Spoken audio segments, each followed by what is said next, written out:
Olá, boa tarde. Meu nome é Camila Bazzano e eu vim explicar sobre o conteúdo de estática e o equilíbrio. Nós temos dois tipos de equilíbrio, o equilíbrio num ponto material e o equilíbrio num corpo extenso. Primeiramente, vamos falar um pouco sobre o equilíbrio material. O que é o equilíbrio material? O equilíbrio material é aquilo que podemos reduzir a um pontinho e que as dimensões dele são desprezíveis. Como, por exemplo, a gente pode ver aqui na figura. Nós temos uma tração aqui, e uma tração aqui, e uma tração aqui. Nós vamos reduzir essas três trações em um único ponto central, este aqui. Para que esse sistema de ponto material ele seja em equilíbrio, ele deve ter a somatória das suas forças igual a zero. E como é que eu faço essa somatória das forças igual a zero? Eu vou somar todas essas forças junto com a força peso e a resultante delas deve ser zero. Agora eu vou exemplificar o equilíbrio de um ponto material, utilizando o seguinte exercício. Um semáforo pesando 100 newtons está pendurado por 3 cabos, como ilustra na figura. Os cabos 1 e 2 fazem um ângulo alfa e beta com a horizontal. Nós temos a pergunta A. Em qual situação as tensões nos fios 1 e 2 seriam iguais? As tensões nos fios 1 e 2 só seriam iguais se o ângulo alfa e beta tivessem o mesmo valor. Se eles não possuírem o mesmo ângulo, a tensão deles vão ser diferente. Agora, na questão B. Considerando o caso em que alfa tem um ângulo de 30 e beta de 60, determine as tensões nos cabos 1, 2 e 3. Antes de começar o exercício, vamos traçar um plano cartesiano. O Y aqui e o X. Vamos atribuir os ângulos para poder fazer a decomposição depois das forças. Um ângulo aqui e o ângulo aqui. Neste caso, a gente vai usar o ângulos internos alternos, que é seguindo a linha do Z. Se aqui é o ângulo alfa, aqui é o ângulo alfa também. Se aqui é o ângulo beta, aqui também é, respectivamente, o ângulo beta. Depois que a gente atribuiu os ângulos, vamos isolar esses ângulos aqui. O X, o Y, aqui nós temos o ângulo beta. E aqui nós vamos ter o ângulo alfa, ok? Vamos delimitar aqui. Esse aqui e esse aqui, ok? Agora, vamos ver as linhas das forças que estão sendo aplicadas. Nós temos este vetor aqui, F, e aqui nós temos o Fx, que vai ser aplicado aqui, e aqui nós vamos ter o Fy. F2y, vou pôr melhor para poder localizarmos. Deste outro lado, nós teremos o F1x, e aqui nós teremos o F1y. E aqui nós teremos uma força F também, o F1 e aqui o F2. Agora, eu simplifiquei para cá a equação, eu passei a limpo porque ali estava meio confuso. O próximo passo agora é realizar a decomposição. Vamos fazer a decomposição do cosseno de beta e o seno de beta. O cosseno de beta, referente à força 2 aqui. Primeiramente, quando a gente está trabalhando com triângulos retângulos, o cosseno de beta é o cateto adjacente dividido pela hipotenusa.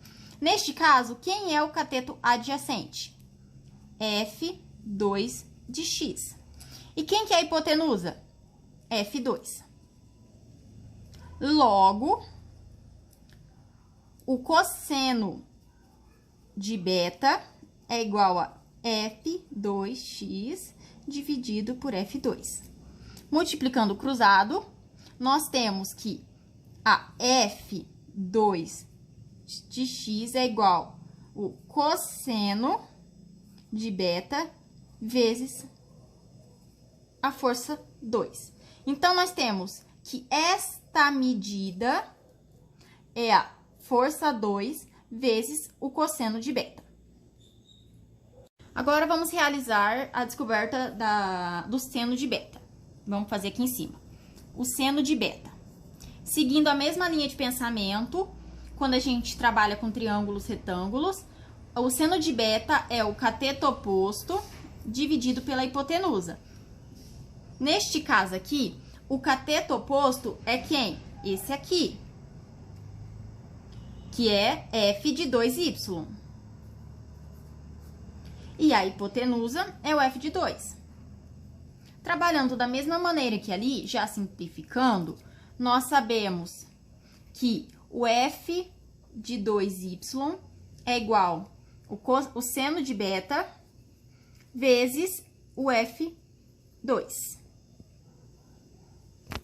Agora que a gente já descobriu a fórmula do f de 2y e do f de 2x, a gente tem que lembrar do seguinte componente que é fundamental neste cálculo. Nós temos ainda a força peso aqui, apontando para baixo. Qual que é a fórmula para a gente descobrir essa força peso? Tecnicamente, a força peso ela está igualada com a força normal. São as forças apontadas para a direção oposta. Então, quais forças estão apontadas para a direção oposta da força peso aqui? O F de 1y e o F de 2y. Logo, a gente pode concluir que a força peso é igual a F de 1y mais a F de 2y. Então, elas se anulam neste caso.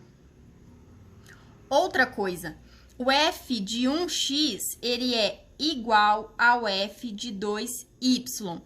Eles só possuem direções opostas. Depois que nós concluímos esta parte de descobrir quais as fórmulas, eu passei elas a limpo para cá. Primeiramente, eu substituí o cosseno de alfa por cosseno de 30, o cosseno de beta por cosseno de 60. Só passei a limpo e separei os fatores x com x e os y com os y. E aqui eu coloquei o equivalente do alfa e do beta. Outro valor importante para anotar é que o peso é igual a 100 newtons. Agora vamos incluir os valores que nos foram dados nas fórmulas.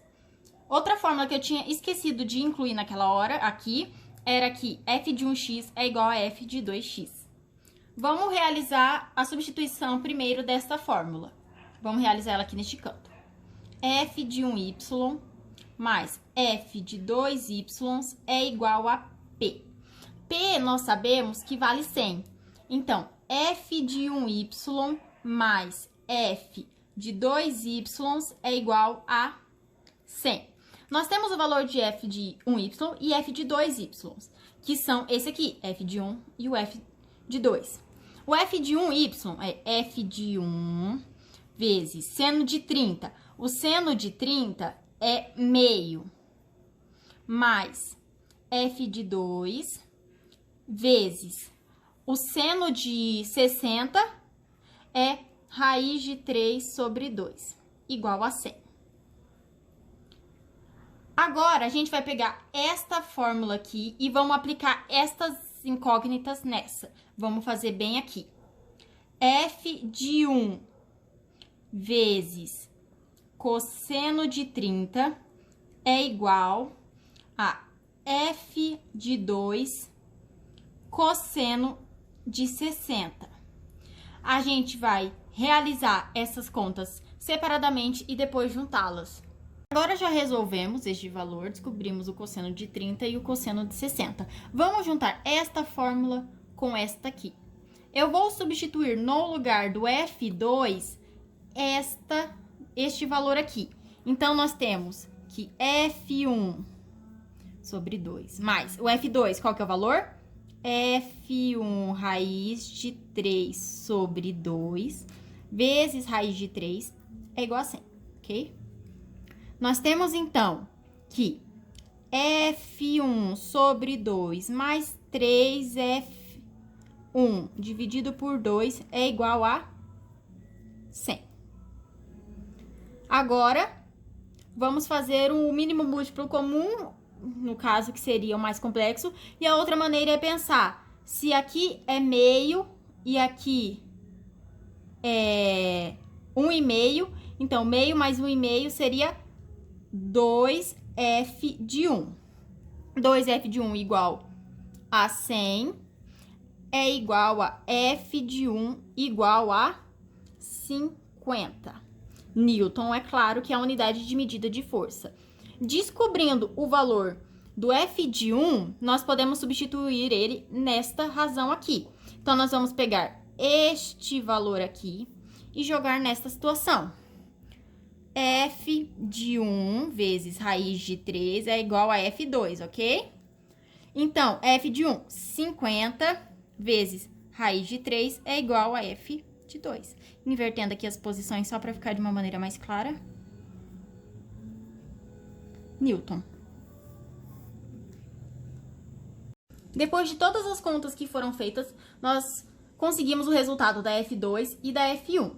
Logo, o nosso exercício está resolvido, pois nós temos as três forças, os valores das três hastes, dos três cabos que estão relacionados. O F1, o F2 e o F3. Por que nós temos o F3? Porque o F3 é a força-peso, porque ele está apontado no mesmo sentido. Então, o F3 é igual a 100 newtons. O F2 é igual a 50 raiz de 3 newtons. E o F1 igual a 50 newtons. E é isso, muito obrigada!